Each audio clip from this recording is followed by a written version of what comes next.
I'm joined by the Secretary General of the FS Federation here in the country. We'll start by introducing himself. He's also a player in today's tournament. Probably, how is everything at this particular time? It's very tight. There are about 3 players who are actually vying for the main top prize. But it looks like it will go up to the wire until tomorrow, the last day. This round is the penultimate round, and tomorrow morning is the final round. It's still very tight. We're talking about chess in the country, you being the Secretary General. Looking back from the beginning of the year, how will you rate the 2019 campaign? I think this is probably the best year in the history of Chess Kenya since they were formed in 1976. For example, in April, when we have the National Junior Chess Championship Finals in Karatina, we had a record 1,700 plus players. That is the largest chess gathering in Africa ever. Yes. So the future is going to be brighter. Next year, we expect over 2,000 players in the National Youth Chess Championships at a venue which most likely again will be outside Nairobi. The under-16, we also saw the under-16 the other day. Quite competitive it was. How are Kenyans faring when it comes to playing this sport? And yes, most of them at the matches that we've been able to organize, they play here in the country. I think in the under-16 championship, probably we went wrong on the team selection because most of our strong players were scattered in the various Kenyan teams that we fielded. We should have consolidated all the very strong players into one team and probably taken the thing from Uganda.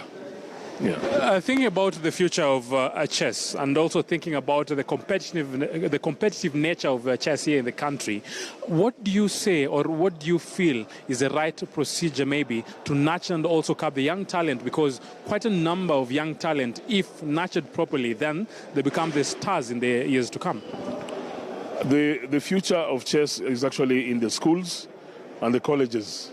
This is where actually the future is. We are spreading it all over the countries right now. For example, this year we had about 15 counties involved, down from 12 the previous year. And I'm sure by next year we'll probably be at about 20-something, to maybe halfway of the counties. Schools is the future, the way to go for chess.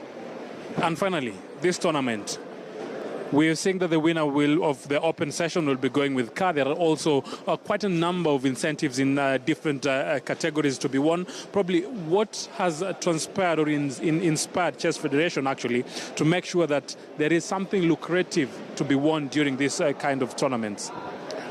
For example, there are some prizes which will involve cash and laptops. And also we have a section which for the first time ever, we've introduced people living with disabilities. Their prize fund alone is Kenya shillings 50,000. We are encouraging all levels of players to at least feel involved in the championship and win prizes. All levels, not just the open and the ladies. So apart from the car, there's cash prizes, top 10 in the open section, top 10 in the ladies, and then the top 5 in the people living with disabilities.